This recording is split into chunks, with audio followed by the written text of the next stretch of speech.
Presiden Joko Widodo sebelumnya sempat menyebutkan bahwa ia sudah memiliki rencana untuk merombak kabinet atau mereshuffle. Hal tersebut disampaikan Presiden untuk menjawab pertanyaan terkait rencana reshuffle setelah Nasdem mengumumkan Anies Baswedan sebagai bakal calon presiden.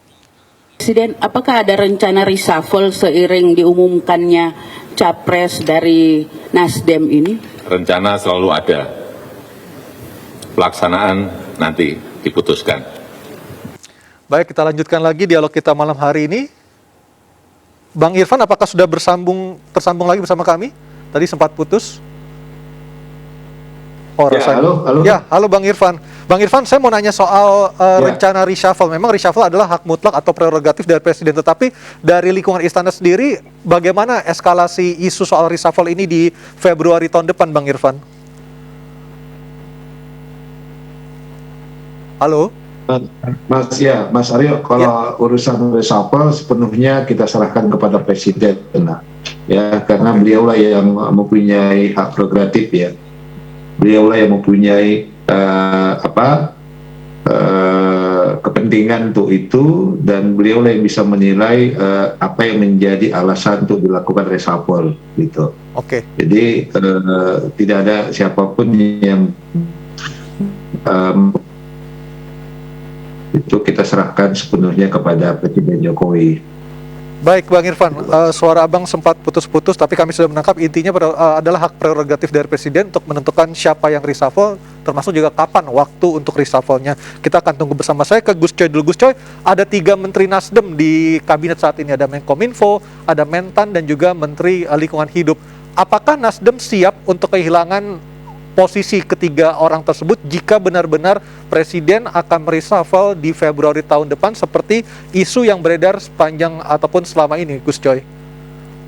Nasdem selalu siap. Siap lahir batin, spiritual material, siap semua. Tetapi saya tidak yakin Jokowi mereshuffle anggota kabinet dari Nasdem. Alasannya apa, Gus Coy? Jokowi itu orang Jawa, halus perasaannya, kesetiaannya. Kalau sedikit-sedikit marah dengan cara orang Jawa itu kami juga maklumi, kami orang Jawa, saya paham. Kalau boleh saya katakan sebagai orang Jawa, boleh jadi nggak hadir ke Nasdem itu marah dalam tanda petik, tapi kemarahan itu ada batasnya. Tidak mungkin sampai pada mereshuffle 3 kabinet, karena Jokowi tahu di mana batas tidak nyaman atau marah dalam tanda petik, atau berbeda dalam tanda petik, beda selera dalam tanda petik, dan di mana harus permusuhan. Itu saya kira menjadi keyakinan kami. Pak Jokowi tidak akan mereshuffle dari kabinet anggota kabinet dari Nasdem. Itu keyakinan kami. Baik, tapi itu semua kita kembalikan kepada beliau. Dan apabila itu terjadi reshuffle, kami siap lahir batin. Dan itu semuanya sudah dihitung. Baik. Jadi nggak ada masalah, ya. Soal tadi disebut oleh pengamat bahwa kita hasil surveinya rendah, elektabilitas kotel efeknya rendah dan segala macam. Kami memang partai ini sudah menyiapkan dari tidak ada menjadi ada 2014. Dari kursi hanya 36 menjadi 59. Untuk pemilu 2024 kami secara kepartaian, secara calon-calon legislatifnya kami sudah siap semua. Jadi tidak sepenuhnya mengandalkan kotel efek dari calon presiden. Nah, itu kami tidak khawatir dengan berbagai macam survei. Memang survei ini hari ini memang lebih tinggi ketimbang sebelum calonkan Anies. Itu harus dicatat. Sebelum calonkan Anies itu sekitar 3, 4. Sekarang ada yang 5, ada yang 7, ada yang 6. Itu artinya ada kenaikan. Jadi jangan didistorsi kemudian diambil yang paling kecil, itu kemudian seolah mempengaruhi, mempengaruhi publik sedemikian rupa, seolah mendukung Anies itu rugi besar, kemudian setelah itu mundur. Baik, saya Nah, ke itu tuh saya kira ini. ya, Adapun bahwa Anies itu bakal calon presiden, capres, itu ya. betul Bang Luhut. Bang Luhut, Anies presidenku, Partai Nasdem partaiku, itu mengandung arti. Kalau orang cerdas itu tahu, ini mengandung arti semangat, mengandung arti idealisme, mengandung arti cita-cita, harapan. Dan itu orang juga tahu bahwa itu bukan untuk hari ini, itu adalah untuk 2024 yang akan datang. Jadi harus dipahami seperti itu. Jangan letterlek, jangan harfiah, apa adanya. Harus dilihat maknanya, semangatnya, idealismenya, cita-citanya, harapannya. Oke, Bang Saya Luhut. kira di situ. Iya, Bang Luhut, tadi saya mau konfirmasi dulu sebelum tadi soal ada yang mungkin dianggap miskom Bang Luhut salah membaca arti ataupun pesan dari tagline Nasdem. Saya mau konfirmasi dulu, dari PDIP sendiri yakin nggak Partai Nasdem ini tidak akan kehilangan 3 kursi menterinya di kabinet saat ini jika memang Pak Jokowi akan melaksanakan reshuffle tahun depan? Kita, Ibu Megawati Soekarno Putri, Ketua Umum kami, selalu tegas mengatakan, kita menghormati semua apa yang akan diputuskan oleh Bapak Joko Widodo, Presiden, walaupun dia kader kami. Tadi kan kita sudah dengar terang benderang kok tadi omongan Pak Presiden kita, Pak Joko Widodo. Jadi ojo ke susu, kita sabar ya, kita dengar aja gitu. Tapi tadi lucu nih Gus Coy ini, nyatanya balihonya sekarang udah berubah semua kok ya. Jokowi Presiden 2024. Sebelumnya enggak, udahlah Gus Coy, kita kawan seiring sejalan, jangan gara-gara ini, apalagi dulu kita mengebu-ebu dukung Ahok, kok sekarang jadi marah-marah. Senyum aja Gus Coy ya. Dan Gus Coy apalagi tadi bilang, saya Jawa, wah keren banget Gus Coy ya. Kami diajar Ibu Megawati menghormati budaya Indonesia ya.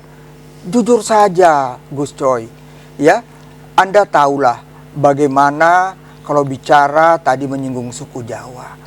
Cukup lihat gestur aja kok. Itu Pak Ari, sahabat saya, Ari Junedi hebat kok. Dia baca gestur Pak Joko Widodo. Udahlah, nggak usah ngomong apa. Tapi tadi semua kita udah sepakat, kita hormati hak prerogatif Bapak Presiden. Walaupun Bapak Presiden ini orang yang sangat rendah hati loh. Dia nggak mau menyakiti hati orang. Tapi kan beliau juga punya tim. Kita lihatlah nanti timnya. Kan tadi beliau mengatakan, nanti kita bahas. Jadi apa yang dikatakan Pak Ari Junedi, sahabat saya, udah benar. Kita dulu sama-sama teman seiring sejalan untuk Pak Joko Widodo periode yang kedua. Oke, Mas Aju, kalau tadi dari Nasdem masih tetap yakin 3 menterinya tidak akan kena reshuffle jika memang reshuffle dilaksanakan. Apakah dari kacamata Anda sebagai seorang pengamat, posisi 3 menteri Nasdem memang benar-benar aman ataukah justru sebaliknya Mas Aju?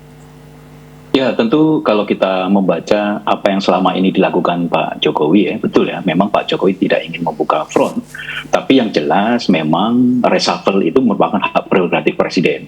Seperti kita kuliah, tentu kan dilihat indeks prestasi kumulatif IPK-nya. Kalau menteri-menteri ini mempunyai nilai yang jeblok tentu akan diganti. Pak Jokowi berbeda dengan di periode pertama atau di periode kedua di awal-awal, hari ini tanpa beban untuk mengganti menteri yang tidak perform. Nah publik dan semua yakin gitu ya bahwa ada beberapa menteri yang tidak perform. Kita bisa lihat bagaimana Menteri Kominfo, persoalan data pribadi saja kita sudah bocor gitu ya. Kemudian kita takluk dengan yang namanya Bejorka gitu ya.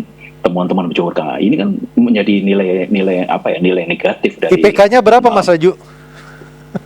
Harus mengulang dan memang harus ya gitu ya. Saya tidak melihat partainya, memang banyak menteri-menteri yang tidak perform. Kemudian Menteri Pertanian, persoalan pupuk bersubsidi. Anda coba, kalau saya sering ke daerah ya, gitu, saya paham betul gitu ya. Petani kesulitan mencari pupuk bersubsidi. Hanya Menteri Lingkungan Hidup saya menilai punya nilai bagus. Ini kriterianya A, premium menteri ini. Kalau 2 menteri ini memang wajib hukumnya ganti. Presiden tidak punya beban, berbeda dengan kemarin, dia bisa melakukan reshuffle dan saya yakin di Februari ini akan ada reshuffle gitu ya. Dan 2 menteri ini memang menurut saya memang sudah menjadi target gitu ya, menjadi target. Dan kita lihat kemarin ada pemeriksaan kejaksaan di kantor Kominfo. Ini menunjukkan bahwa memang ada hal yang tidak beres di Kementerian Kominfo ini. Nah oleh karena itu kita serahkan kembali. Yang saya berharap sih koalisi ini tetap seiring sejalan, tetap harmonis, tetap mesra. Gus Coy ini narasumber saya ketika saya dulu jadi wartawan, sehingga saya paham betul. Mas Ari ini pengamat atau provokator? Saya pendamai, Gus Coy. Saya ingin supaya sekali, tidak objektif pengamatannya terhadap dua menteri Nasdem ini. Bisa dibaca gitu ya, kalau kita lihat dari hasil-hasil kajian. Buktinya kedua menteri dapat penghargaan internasional, penghargaan bisa didapat. Gus Coy, kalau kita lihat tadi saya juga koreksi. Lembaga survei Indostat yang terbaru itu elektabilitas Nasdem itu 2, sehingga kalau Anda tadi mengatakan bahwa ada 5, itu betul, bahkan itu sebelum deklarasi Anies. Kalau kita lihat, mari kita serahkan kepada Presiden reshuffle atau 3 itu hak ranah Presiden. Tapi yang jelas kita berharap di akhir pemerintahan ini kan nawacita itu tercapai. Dan saya tidak ada kepentingan, saya bukan caleg gitu ya, cuma melihat ingin Republik ini berdiri dengan kokoh gitu ya. Dan supaya Pak Jokowi meninggalkan legacy. Legacy itu kan semua menterinya dipacu untuk kerja gitu ya.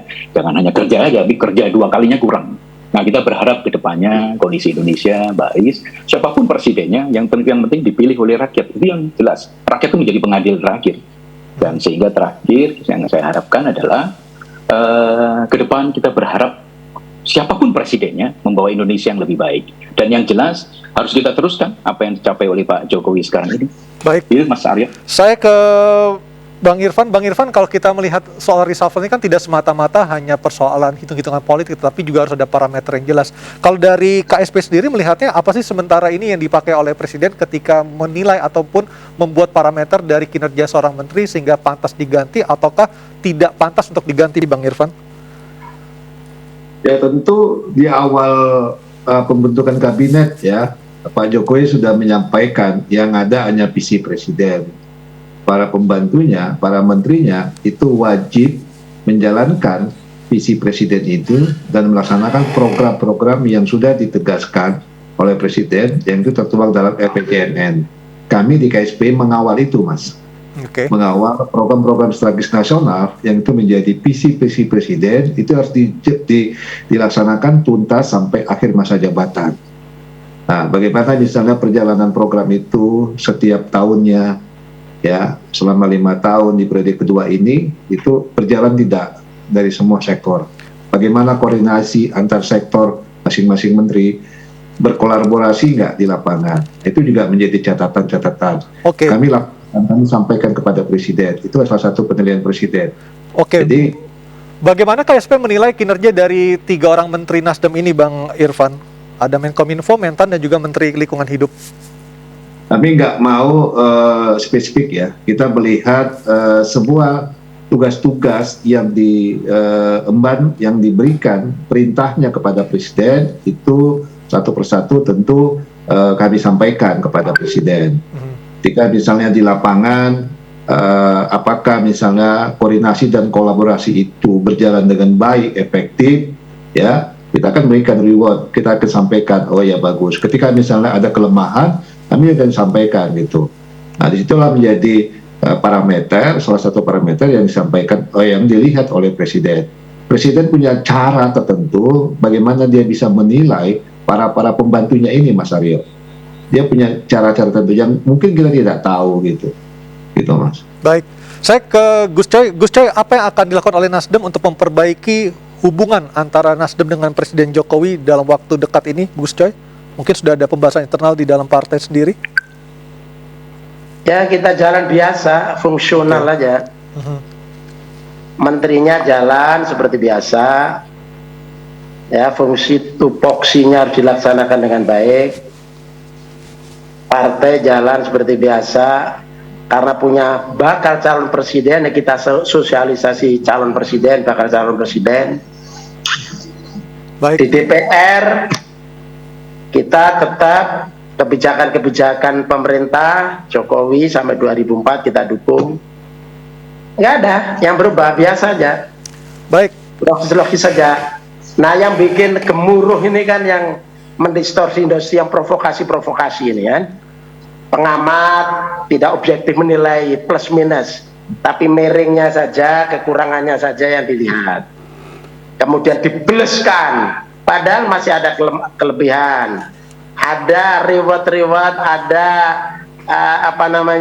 kesuksesan-kesuksesan dari kementerian yang dipimpin oleh Nasdem, nggak pernah diangkat. Ini saya kira yang membuat gaduh ya seperti itu.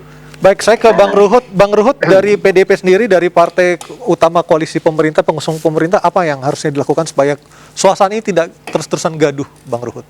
Ya, kita mengajak semua partai istimewa yang ada di pemerintahan, marilah kita tetap mendukung pemerintah, Bapak Joko Widodo, dengan kerja beliau, dan juga kita tahu sekarang masalah ekonomi dunia ini, ya, walaupun kemarin ya kita kaget, nyatanya kita 3 besar negara di dunia, tapi kita tetap harus waspada. Jadi ya kita yang ada di pemerintahan ini bantu dong, ya. Nantilah, itu yang saya pinjam kata-kata sekjen saya Pak Hasto, pemilu masih jauh.